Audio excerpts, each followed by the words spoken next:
کہ دیکھو امام صاحب کا گوشت والا حصہ نظر آ رہا ہے، غریبی کا زمانہ تھا، پھر لوگوں نے پیسہ اکٹھا کر کے مجھے پاجامہ بنایا تو میں اتنا خوش ہوا، کیا عید کی خوشی، عید سے زیادہ خوش ہو گیا۔ تو وہ نماز جو انہوں نے اس حالت میں پڑھائی دہرائی نہیں۔ ان غیر مقلدوں سے کہو جو حدیث کی بات کرتے ہیں کہ گدھو کبھی بغیر پاجامے کی بھی نماز پڑھا کر دو، بغیر ٹوپی کے تو پڑھتے ہی ہے نا، ٹوپی نہیں پہنیں گے، سنت نہیں پڑھیں گے، دعا ایسا مانگیں گے مجھے مت دے، پیچھے والے کو دے، کچھ ایسا مانگتے، دینا ہے تو دے نہیں تو مت دے،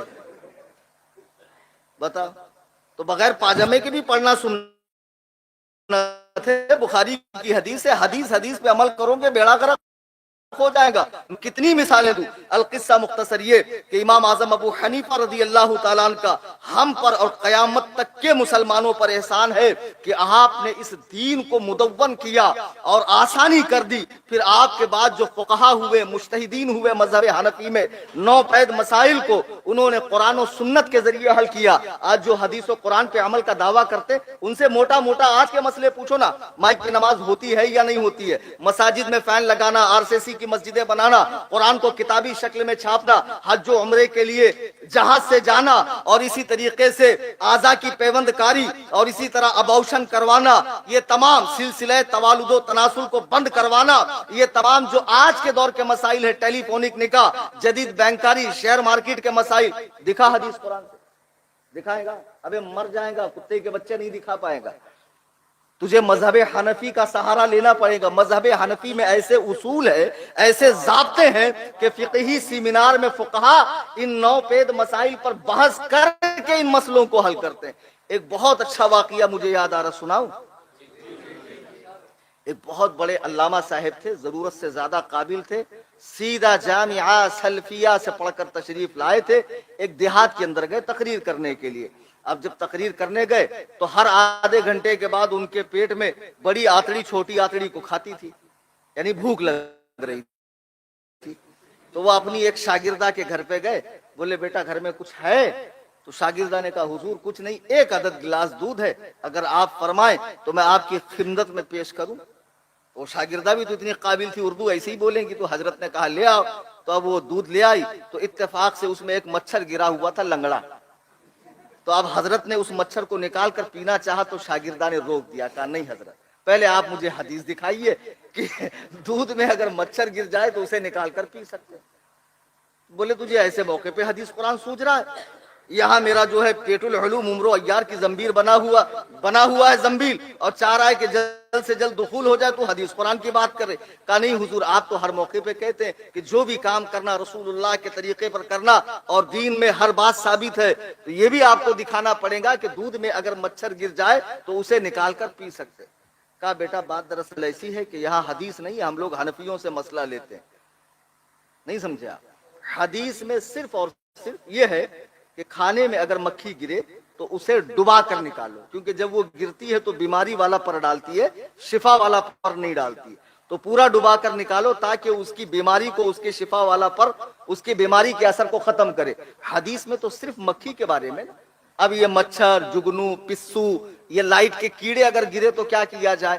قربان جائیے امام اعظم پر کہ انہوں نے صرف اس حدیث سے تمام مسئلوں کو حل فرمایا کہ اصل میں مکھی کے گرنے سے کھانا خراب کیوں نہیں ہوتا، کہ اس کی رگوں میں جو خون ہے وہ گردش نہیں کرتا ہے، ایسا ہی خون مچھر کی رگوں میں بھی ہے، ایسا ہی خون جگنو اور یہ لائٹ کے کیڑوں اور کھیت کے اندر پائے جانے والے چھوٹے چھوٹے کیڑوں میں بھی ہے۔ تو آپ نے مکھی پر قیاس کرتے ہوئے تمام مسئلے کو حل فرمایا۔ اب حدیث تو مچھر کے بارے میں صراحت کے ساتھ تھی نہیں، لیکن محقق صاحب نے یہاں پر دودھ پینے کے چکر پہ مذہب حنفی پہ عمل کر لیا۔ اسی لیے ہم کہتے ہیں کہ امام اعظم ابو حنیفہ پر قربان جائیے کہ امام شافعی فرماتے ہیں انبیاء اور صحابہ کے بعد کسی ماں نے ابو حنیفہ سے بڑا عقل مند نہیں پیدا کیا۔ کتنا بڑا عقل مند معلوم ہے؟ کتنا بڑا عقل مند؟ عرب میں کوفہ میں ایک عورت کو 2 بچے پیدا ہوئے، ایک مردہ ایک زندہ۔ اب کیا کیا جائے؟ مردے کے ساتھ زندے کو دفنایا جائے یا کاٹ کے الگ کیا جائے؟ کاٹا جائے گا تو مردے کو تکلیف دینا حرام ہے حدیث پاک میں۔ تمام علماء کے پاس وہ عورت گئی مسئلہ لے کے، کسی کے پاس حل نہیں۔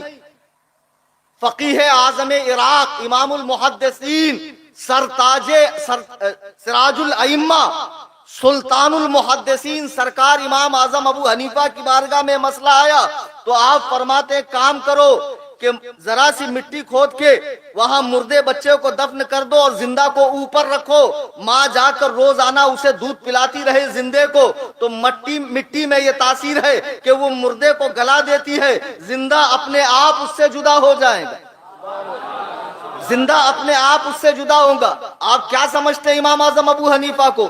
امام آپ کے بارگاہ میں ایک حجام آتا تھا، وہ حجام کیا کرتا تھا؟ جب آپ کے بال تراشتا تھا تو آپ نے فرمایا سفید بال اکھاڑو، تو اس نے کہا نہیں حضور، سفید بال اکھاڑنے سے زیادہ بال پیدا ہوتے ہیں سفید، تو آپ نے فرمایا ایک کام کر کالے اکھاڑ، پھر کالے زیادہ پیدا ہوں گے۔ جو اپنے قیاس سے، اپنی حاضر جوابی سے، اپنے علم کلام سے اچھوں کو لاجواب کر دے، اسے امام اعظم کہتے ہیں۔ جس نے 55 حج ادا فرمائے، 45 سال تک عشاء کے وضو سے فجر کی نماز پڑھی، جو مسلسل روزے رکھتا، گھر سے کھانا لے کر آتے، گھر والوں کو لگتا کہ شاید دکان پہ کھاتے ہوں گے، کپڑوں کے بہت بڑے تاجر تھے، لیکن امام محمد، امام ابو یوسف، امام ظفر وغیرہ کو کھلا دیتے، دن بھر روزہ رکھتے۔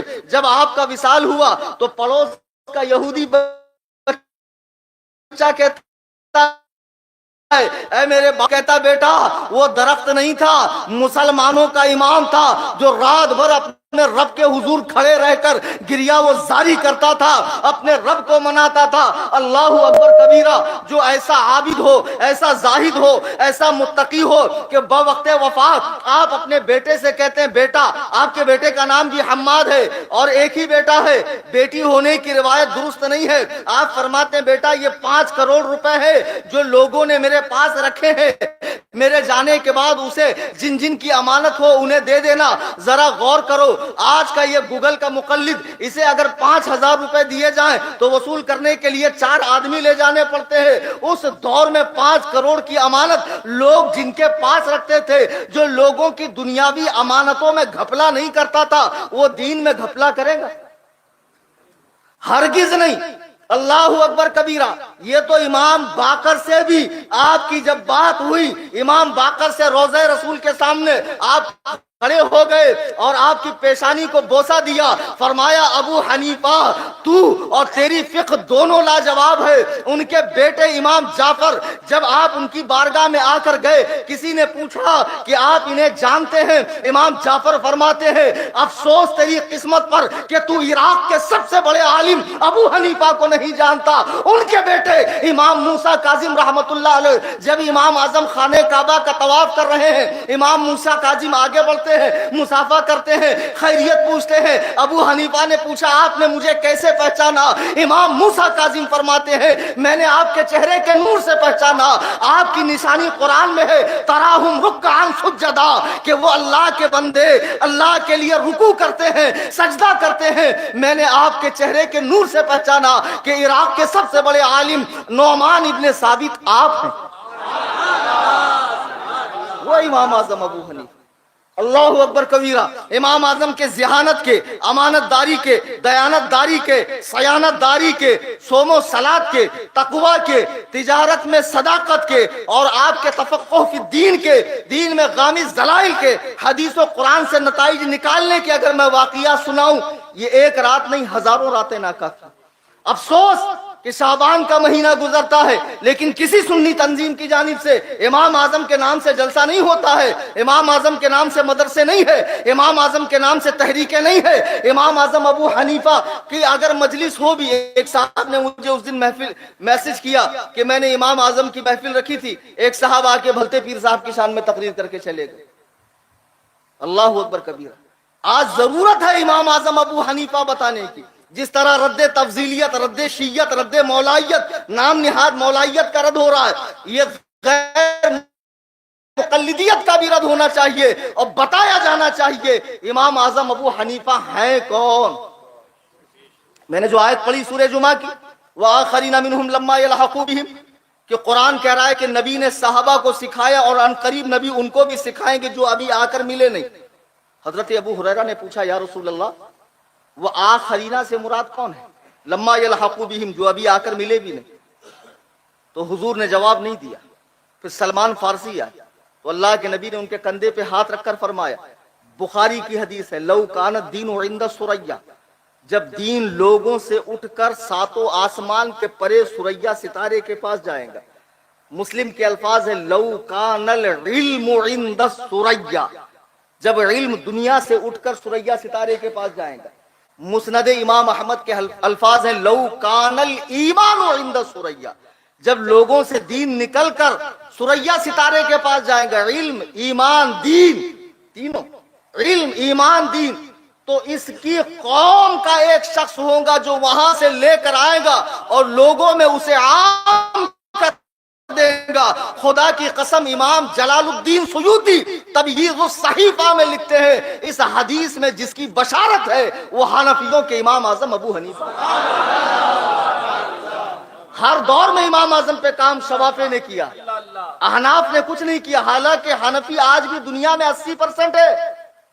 علامہ شکیب ارسلان نے 1908 کے اندر جب پورے عالم اسلام کی جنگڑنا ہوئی تھی، مردم شماری، تو بتایا شیعہ کتنے پرسنٹ ہے، زیدی کتنے پرسنٹ ہے، اثنا عشری کتنے پرسنٹ ہے، نصیری کتنے پرسنٹ ہے، اہل السنہ کتنے پرسنٹ ہے، اہل السنہ میں حنفی، احناف، شوافی، مالکیہ، حنابلہ کتنے پرسنٹ ہے، تو اس میں سب سے زیادہ بڑی تعداد حنفیوں کی بتائی ہے۔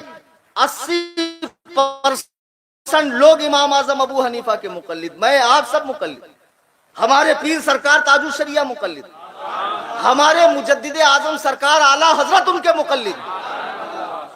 اعلیٰ حضرت تو فرماتے کہ صحیح حدیث اور امام اعظم کا قول ٹکرائے تو صحیح حدیث کو چھوڑ دو، امام اعظم کے قول پہ عمل کرو۔ اس لیے کہ تمہیں نہیں معلوم، تمہارے سامنے تو ایک صحیح حدیث ہے نا، امام نے اس سے بھی زیادہ صحیح حدیث سے مسئلہ بیان کیا، اس سے بھی زیادہ۔ اس کی تفصیل میں پھر کسی موقع پہ بتاؤں گا، اگر کسی کے ذہن میں وسوسہ ہو تو مجھے بذریعہ فون سوال پوچھ سکتا ہے۔ خواجہ اعظم جن کو سلطان الہند کہا جاتا ہے، وہ امام اعظم کے غلاموں میں اور مقلدوں میں۔ حضرت داتا گنج بخش علی ہجوری رحمہ اللہ، یہ حضرت امام اعظم کے مقلدوں میں ہے۔ کبار اولیاء حضرت شاہ ولی اللہ، حضرت شاہ عبدالعزیز، ہندوستان میں حدیث کا علم لانے والے شاہ عبدالحق محدث دہلوی، یہ بھی امام اعظم کے مقلدوں میں ہے۔ ہندوستان میں اسلام جو آیا وہ حنفیوں کے ذریعے آیا، حدیث کا علم جو آیا وہ حنفیوں کے ذریعے آیا۔ الحمدللہ ہمیں خوشی ہے کہ جب قرآن میں اللہ فرماتا کل اناس بامامہم، ہم ہر شخص کو اس کے امام کے ساتھ قیامت کے دن بلائیں گے۔ جب اعلان ہوگا اے حنفیوں آ جاؤ، ہمارے کلیجے فخر سے پھول جائیں گے کہ ہمیں اپنے امام کی طرف منسوب کرتے ہوئے بلایا جائے گا۔ ذکر کرو امام اعظم کا، محفلیں رکھا کرو امام اعظم۔ یہ سید عیسیٰ جن کا مکان ہے، یہ میرا شاگرد خاص ہے، اس نے جو حنفی مشن بنایا ہے، الحمدللہ جب سے میرے رابطے میں ہے، امام اعظم کا ذکر خیر کرنا چاہیے، ہر سنی کو، ہر عالم کو کرنا چاہیے۔ ارے وہ عالم کیسا جو بغیر فقہ حنفی پڑھے عالم بن جائے، بغیر فقہ حنفی پڑھے کوئی عالم بن ہی نہیں سکتا ہے، فقہ حنفی پڑھنے کے بعد ہی عالم بنے گا۔ تو امام اعظم کا احسان یہ ہے، ہماری نماز ہو، روزہ ہو، حج ہو، زکوٰۃ ہو، نکاح ہو، طلاق ہو، بیع ہو، شفا ہو، عدت کے مسائل ہو، حج و زیارت کے مسائل ہو، ہر مسئلے میں فقہ حنفی سے مدد لینی پڑے گی۔ کیا ہے فقہ حنفی؟ یہ قانون شریعت، بہار شریعت، فتاوی رضویہ، وقایہ، ہدایہ، اور یہ بڑی بڑی کتاب عالمگیری، در مختار وغیرہ وغیرہ، یہ سب مذہب حنفی کی کتابیں ہیں۔ میرے بزرگوں، دوستوں، آج کی یہ محفل پاک سرکار امام اعظم ابو حنیفہ کی طرف منسوب کر کے تھی۔ امام اعظم کی ذات بہت بڑی ہے، ہجری 80 میں آپ پیدا ہوئے، 70 صحابہ کی لگ بھگ آپ نے زیارت فرمائی ہے، ہجری 150 میں آپ کا وصال ہوا، آپ کو دنیا سے جا کے 1295 سال مکمل ہو، 1295 سال۔ اور انشاءاللہ ہم یہ عزم کرتے ہیں کہ سال آئندہ سے جب 2 شعبان المعظم آئیں گی، ہم ضرور اپنے امام کا یوم منائیں گے، اور ماہ شعبان میں امام اعظم ابو حنیفہ کی یاد منائیں گے۔ اللہ تعالیٰ امام اعظم کی مرقت کو پر نور فرمائے، بقع نور بنائے، کہ جنہوں نے ہمارے لیے دین میں آسانی فرمائی ہے۔ انشاءاللہ زندگی نے وفا کی، پھر کبھی آپ